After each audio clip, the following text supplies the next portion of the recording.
अजकल आम तौर उत्ते समाज दे विच खास तौर ते पंजाब दे समाज दे विच भरूण हत्या की गल की जा रही है। उसका कारण यह है कि हर 10 साल बाद साडे इत्थे जनगणना हुंदी है, सेंसिस हुंदियां। ਉਹਦੇ ਵਿੱਚ ਇਹ ਮਹਿਸੂਸ ਕੀਤਾ ਗਿਆ ਹੈ कि लड़कियां ਦੀ गिणती ਜਾਂ फीमेल्स ਦੀ गिणती समाज ਦੇ ਵਿੱਚ बहुत घट गई है, जिस नाल एक विशेष किस्म का इंबैलेंस पैदा हो गया है, जिस दे नाल क्राइम ਵਧੇਗਾ। ਜਦੋਂ ਇਸਤਰੀਆਂ ਸਮਾਜ ਵਿੱਚ ਗਿਣਤੀ ਦੇ ਪੱਖੋਂ ਘਟ ਜਾਣ ਤਾਂ ਇਸ ਨਾਲ ਉਹਨਾਂ ਦਾ ਮਹੱਤਵ ਵੱਧਦਾ ਨਹੀਂ ਹੁੰਦਾ, ਉਹਨਾਂ ਦੇ ਖਿਲਾਫ ਕ੍ਰਾਈਮ ਵਧਣ ਲੱਗ ਜਾਂਦੇ ਹਨ। ਇਹ ਇੱਕ ਬੜੀ ਵੱਡੀ ਸੀਰੀਅਸ ਪ੍ਰੋਬਲਮ ਹੈਗੀ ਹੈ। ਇਸ ਦਾ ਜੇਕਰ ਅਸੀਂ ਪਿਛੋਕੜ ਵੇਖੀਏ ਤਾਂ ਮਨੁੱਖ ਨੇ ਆਪਣੇ ਸਮਾਜਿਕ ਵਿਕਾਸ ਦੇ ਵਿੱਚ ਸੰਸਾਰ ਦੇ ਸਾਰੇ ਜੀਵ ਜੰਤੂਆਂ ਨੂੰ ਦੋ ਹਿੱਸਿਆਂ ਵਿੱਚ ਵੰਡਿਆ ਸੀ, ਜਿਹੜੇ ਲਾਭਕਾਰੀ ਸਨ ਅਤੇ ਜਿਹੜੇ ਹਾਨੀਕਾਰਕ ਸਨ। ਮਿਸਾਲ ਦੇ ਤੌਰ ਤੇ ਸੱਪ ਨੂੰ ਉਸਨੇ ਹਾਨੀਕਾਰਕ ਜਾਨਵਰਾਂ ਦੀ ਗਿਣਤੀ ਵਿੱਚ ਰੱਖਿਆ ਤੇ ਸੱਪ ਨੂੰ ਉਸਨੇ ਮਾਰਨਾ ਸ਼ੁਰੂ ਕੀਤਾ। ਦੂਜੇ ਪਾਸੇ ਗਊਆਂ, ਮੱਝਾਂ, ਭੇਡਾਂ, ਬੱਕਰੀਆਂ, ਇਹ ਜਿਹੜੀਆਂ ਸੀ, ਘੋੜੇ, ਊਠ, ਹਾਥੀ, ਇਹ ਉਸ ਵਾਸਤੇ ਲਾਭਕਾਰੀ ਸੀ। ਇਹਨਾਂ ਨੂੰ ਉਸਨੇ ਵਧਾਉਣਾ ਸ਼ੁਰੂ ਕੀਤਾ, ਇਹਨਾਂ ਦੀ ਗਿਣਤੀ ਵਧਾਉਣੀ ਸ਼ੁਰੂ ਕੀਤੀ। ਹੁਣ 20ਵੀਂ ਸਦੀ ਦੇ ਵਿੱਚ ਇੱਕ ਨਵੀਂ ਸਮੱਸਿਆ ਇਹ ਪੈਦਾ ਹੋਈ ਹੈ ਕਿ ਸਾਡੇ ਕੋਲ ਟੈਕਨੋਲੋਜੀ ਨੇ ਅਜਿਹੇ ਸਾਧਨ ਪੈਦਾ ਕਰ ਦਿੱਤੇ ਹਨ ਜਿਸ ਨਾਲ ਹੋਣਾ ਤਾਂ ਇਹ ਸੀ, ਇਹ ਸਾਧਨ ਸਨ ਤਾਂ ਇਸ ਵਾਸਤੇ ਕਿ ਗਰਭ ਦੇ ਵਿੱਚ ਬੱਚੇ ਦੇ ਸਰੀਰ ਦੇ ਵਿੱਚ ਜੇਕਰ ਕੋਈ ਨੁਕਸ ਹੈ ਤਾਂ ਉਸ ਨੁਕਸ ਨੂੰ ਦੂਰ ਕੀਤਾ ਜਾ ਸਕਦਾ ਹੈ ਜਨਮ ਲੈਣ ਤੋਂ ਪਹਿਲੇ ਹੀ।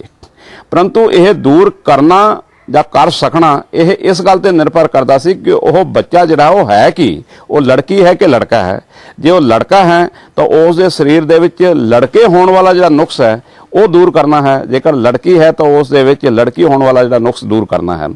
ਇਹ ਟੈਕਨੋਲੋਜੀ ਜਿਹੜੀ ਸੀਗੀ ਇਸ ਨੂੰ ਮਨੁੱਖ ਦੇ ਸ਼ਰਾਰਤੀ ਜਾਂ ਮਨੁੱਖ ਦੇ ਸਵਾਰਥੀ ਮਨ ਨੇ ਇਸ ਪੱਖ ਤੇ ਵਰਤਣਾ ਸ਼ੁਰੂ ਕਰ ਦਿੱਤਾ ਕਿ ਉਹ ਹੋਣ ਵਾਲਾ ਬੱਚਾ ਜਿਹੜਾ ਹੈ ਉਹ ਲੜਕੀ ਹੈ ਕਿ ਲੜਕਾ ਹੈ, ਉਹਦੇ ਨੁਕਸ ਜਾਣਨ ਦੀ ਇੱਛਾ ਨਾਲ ਨਹੀਂ। ਤੇ ਇਸ ਢੰਗ ਦੇ ਨਾਲ ਉਸ ਨੇ ਆਪਣੇ ਪਰਿਵਾਰ ਨੂੰ ਨਿਯੋਜਨ ਕਰਨਾ ਸ਼ੁਰੂ ਕੀਤਾ, ਉਸ ਦੇ ਵਿੱਚ ਕੰਟਰੋਲ ਕਰਨਾ ਸ਼ੁਰੂ ਕੀਤਾ। ਪਰੰਤੂ ਇਸ ਦੀ ਸਾਰੀ ਜਿਹੜੀ ਜੜ ਹੈ ਉਸ ਨੂੰ ਵੀ ਸਮਝਣ ਦੀ ਲੋੜ ਹੈਗੀ ਹੈ ਕਿ ਮਨੁੱਖ ਬੁਨਿਆਦੀ ਤੌਰ ਤੇ ਇਸਤਰੀ ਦੇ ਜਾਂ ਲੜਕੀ ਦੇ ਹੋਣ ਦੇ ਖਿਲਾਫ ਨਹੀਂ ਹੈ, ਪਰੰਤੂ ਜੇਕਰ ਘਰ ਦੇ ਵਿੱਚ ਪਹਿਲਾਂ ਹੀ ਦੋ ਲੜਕੀਆਂ ਹਨ ਤਾਂ ਉਹ ਚਾਹੁੰਦਾ ਹੈ ਕਿ ਉਸ ਦੀ ਜਾਇਦਾਦ ਦਾ ਕੋਈ ਵਾਰਸ ਵੀ ਪੈਦਾ ਹੋਵੇ। ਜੇਕਰ ਪਹਿਲੀ ਹੀ ਲੜਕੀ ਹੋਵੇ ਤਾਂ ਉਹ ਮੈਂ ਨਹੀਂ ਮੰਨਣ ਨੂੰ ਤਿਆਰ ਕਿ ਕਿਸੇ ਨੇ ਭਰੂਣ ਹੱਤਿਆ ਕੀਤੀ ਹੋਵੇ। ਜੇਕਰ ਇੱਕ ਲੜਕੀ ਪਹਿਲਾਂ ਹੈ ਤੇ ਜੇਕਰ ਉਹ ਦੋ ਬੱਚੇ ਹੀ ਰੱਖਣਾ ਚਾਹੁੰਦਾ ਆਪਣੇ ਪਰਿਵਾਰ ਦੇ ਵਿੱਚ ਤਾਂ ਉਸ ਹਾਲਤ ਦੇ ਵਿੱਚ ਇਹ ਕੀਤਾ ਜਾਂਦਾ ਹੈ। ਪਰੰਤੂ ਇਹ ਇੱਕ ਬੜਾ ਟੈਂਪਰੇਰੀ ਜਿਹਾ ਆਰਜ਼ੀ ਜਿਹਾ ਫੇਜ਼ ਹੈ ਅਤੇ ਵਕਤ ਦੇ ਬੀਤਣ ਦੇ ਨਾਲ ਫਿਰ ਦੁਬਾਰਾ ਉਹ ਬੈਲੈਂਸ ਜਿਹੜਾ ਹੈ ਕੁਦਰਤ ਦੇ ਵੱਲੋਂ ਜਿਹੜਾ ਹੈ ਸਥਾਪਿਤ ਕਰ ਦਿੱਤਾ ਜਾਵੇਗਾ। ਯੂਰਪ ਦੇ ਵਿੱਚ ਲੜਕੀ ਜਿਹੜੀ ਹੈ ਉਸ ਨੂੰ ਘਰ ਦੇ ਵਿੱਚ ਵਧੇਰੇ ਪ੍ਰਵਾਨਗੀ ਮਿਲਦੀ ਹੈ ਕਿਉਂਕਿ ਲੜਕੀਆਂ ਨੂੰ ਉਸ ਸਮਾਜ ਦੇ ਵਿੱਚ ਜਿਹੜੀ ਜੌਬ ਹੈ ਉਹ ਸੌਖਿਆਂ ਮਿਲਦੀ ਹੈ। ਸਾਡੇ ਸਮਾਜ ਦੇ ਵਿੱਚ ਲੜਕੀ ਜਿਹੜੀ ਹੈ ਉਹ ਪਰਿਵਾਰ ਦਾ ਬੋਝ ਸਮਝੀ ਜਾਂਦੀ ਹੈ, ਇਸ ਕਰਕੇ ਇਹ ਰੁਝਾਨ ਪੈਦਾ ਹੋਇਆ ਹੈ। ਪਰੰਤੂ ਜਿਸ ਤਰੀਕੇ ਨਾਲ ਲੜਕੀਆਂ ਹੁਣ ਹਰ ਖੇਤਰ ਦੇ ਵਿੱਚ ਮੱਲਾਂ ਮਾਰ ਰਹੀਆਂ ਹਨ, ਅੱਗੇ ਆ ਰਹੀਆਂ ਹਨ, ਉਸ ਦੇ ਨਾਲ ਇਸਤਰੀ ਆਪਣੀ ਯੋਗਤਾ ਦੇ ਨਾਲ ਆਪਣਾ ਸਥਾਨ ਬਣਾਵੇਗੀ। ਮੈਂ ਜਦੋਂ ਕਈ ਵਾਰੀ ਸੁਣਦਾ ਕਈ ਵਾਰੀ ਇਸਤਰੀਆਂ ਨੂੰ ਕਿ ਅਸੀਂ ਪੁਰਸ਼ਾਂ ਦੇ ਬਰਾਬਰ ਹੋਣਾ ਚਾਹੁੰਦੀਆਂ ਹਾਂ, ਮੈਂ ਉਹਨਾਂ ਨੂੰ ਕਿਹਾ ਕਰਦਾ ਕੋਈ ਵੱਡਾ ਕੋਈ ਉੱਚਾ ਟੀਚਾ ਬਿੱਥੋ। ਇਹ ਕੋਈ ਬਹੁਤਾ ਉੱਚਾ ਟੀਚਾ ਨਹੀਂ ਹੈ ਕਿ ਤੁਸੀਂ ਪੁਰਸ਼ ਦੇ ਬਰਾਬਰ ਹੋਣਾ ਚਾਹੁੰਦੇ ਹੋ।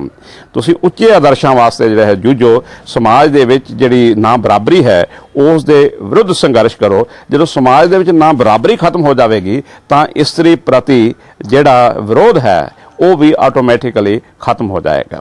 ਸੋ ਇਹ ਭਰੂਣ ਹੱਤਿਆ ਦੀ ਸਮੱਸਿਆ ਬਾਰੇ ਬਹੁਤੇ ਚਿੰਤਾ ਕਰਨ ਦੀ ਲੋੜ ਨਹੀਂ ਹੈ। ਕੁਦਰਤ ਦੇ ਵਿੱਚ ਇੱਕ ਬੈਲੈਂਸ ਰਿਸਟੋਰ ਕਰਨ ਦੀ ਇੱਕ ਕਪੈਸਿਟੀ ਹੁੰਦੀ ਹੈ, ਐਬਿਲਿਟੀ ਹੁੰਦੀ ਹੈ, ਉਸ ਦੇ ਨਾਲ ਇਹ ਸਾਰੀ ਗੱਲ ਆਪੇ ਹੀ ਠੀਕ ਹੋ ਜਾਵੇਗੀ। ਜਦੋਂ ਪੁਰਸ਼ ਆਪਣੇ ਪੁੱਤਰਾਂ ਤੋਂ ਪਰੇਸ਼ਾਨ ਹੋਣਗੇ ਤਾਂ ਉਸ ਵੇਲੇ ਉਹ ਧੀਆਂ ਲਈ ਤੰਗਣਗੇ।